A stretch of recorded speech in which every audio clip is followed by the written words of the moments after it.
Oh, abanye bazifihlile ukuthi wasibhidla ukuthoba.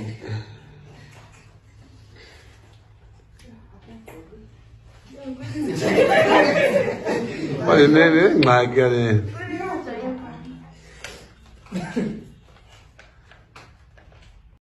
Wow, that's awesome.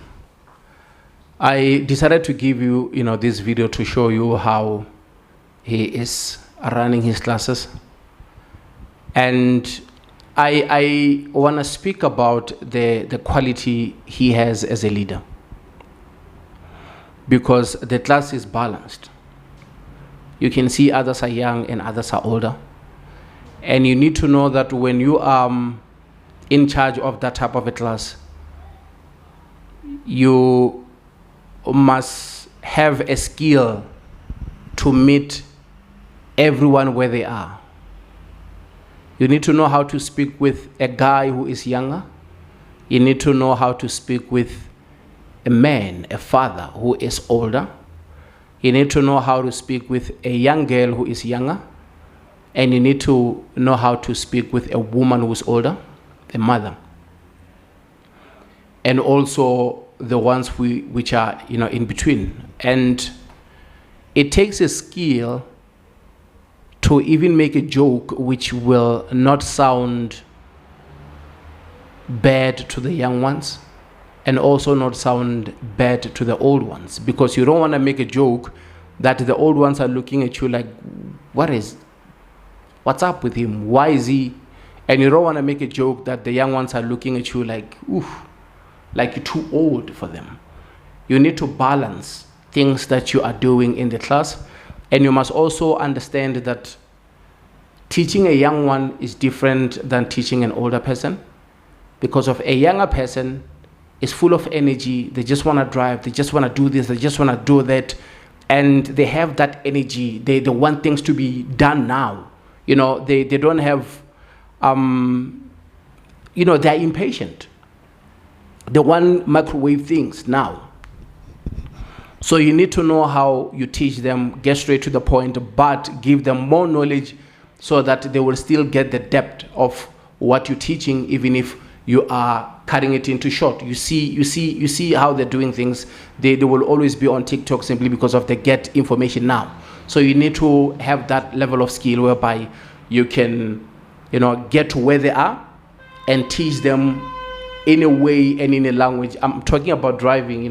The sisters are just crossing the road like, they are walking at, Alexander McQueen fashion show, and this is the road, man. The traffic light is not working, but you need to give the driver that there is no pedestrian crossing here, and obviously make sure that, but let me leave them.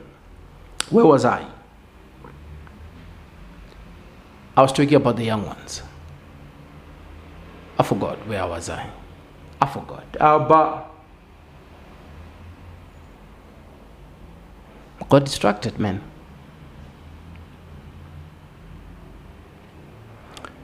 Got distracted. But I was talking about teaching the young ones and teaching the old ones. The young ones want things to be done now.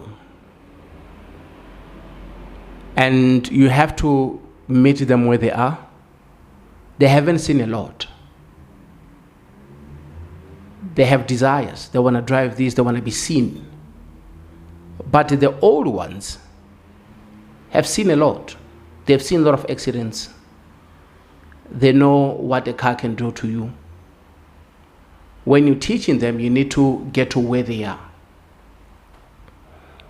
Because of you understand that they have so much fear, and that's why they took that longer for them to get to spaces whereby they can eventually say, you know what, I think I should drive. So you need to meet them where they are and understand that certain things might be a bit challenging when it comes to language, when it comes to English.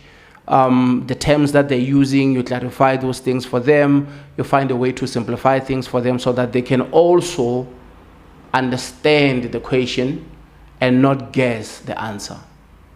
It takes a skill for you to balance that and also keep the room the way it is. And also the joke that he made It's very important simply because of people who are in the class are dealing with a lot. Others are mothers, others are fathers, others have a responsibility, they're breadwinners. So once they come across a certain question and that question is difficult to them, that question might make them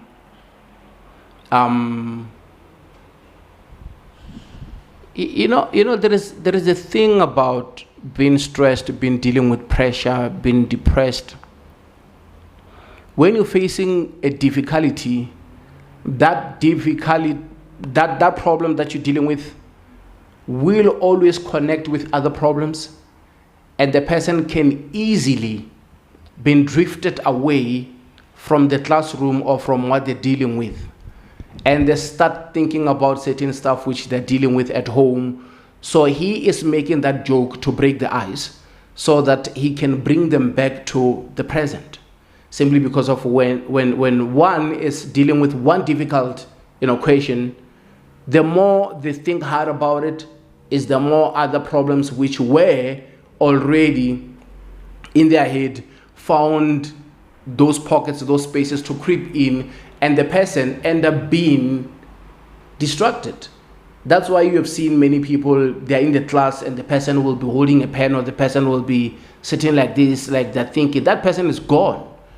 Because of somehow, they are no longer in the class because of there are problems which are connecting and they're taking them way, way, way, way far from the classroom, because that person starts thinking, if I'm starting this test and already 3 or 4 questions or 20 questions, I'm getting them wrong, I don't understand them, I just wasted that money, and I could have took that money maybe and bought this and that for my child, or did this or did that. They start thinking too much. So by doing a joke is to bring them back to the present moment so that they can focus on the challenge that they are actually dealing with. Because if you don't do that, they go back to their times when they were in tertiary, when they were in varsity, or when they were in primary or secondary school, when they were dealing with certain problems and they couldn't find solution, and that led them to certain stuff or certain life that they didn't want to live, or maybe that might be a thing that will trigger them back to reasons why they dropped out of school, because now they find themselves in the same environment and it's difficult. But by him making that joke, he's breaking the ice, and also to remind them that I am present, I am here in the class, and I am watching you guys. So if you need any assistance, you can ask any question. I can clarify that for you so that you can easily pass your learner's test. And these are the things that I picked up when I was just watching this video. And I'm sorry about the distraction when that happened there, because that car almost took the 2 sisters there. They almost got... Yeah, because the traffic light is not working, load shedding in SA. And this is one of those things that people should always pay attention to. When the traffic light is not working, we're treating a traffic light like a stop sign. Whoever arrives first can go. But even if you arrive first, you don't go because of you have a right of way. You go because of it's safe to do so. Because of someone doesn't know rules of the road. Like the sisters, they feel like, yeah, well, let's cross. Why? Because of they're in a hurry to go to the shop. Right of way doesn't necessarily mean you have to drive. Take your time, look around. If it's safe to do so, then you cross in the road. Because of if you are not paying attention, you are going to do the same thing that the guy did by starting using a hooter. It's a wrong thing to do. You have seen the sisters. Why are you hooting at them? Because now they will end up panicking. One might even fall from the panic attack, and you might end up being in court over things which could have been easily avoided. If they're already crossing the road, let them cross. Then you continue with your trip wherever you're going. It's called Ubuntu. Motoke motogabato. I appreciate you guys showing me love and support. Thank you.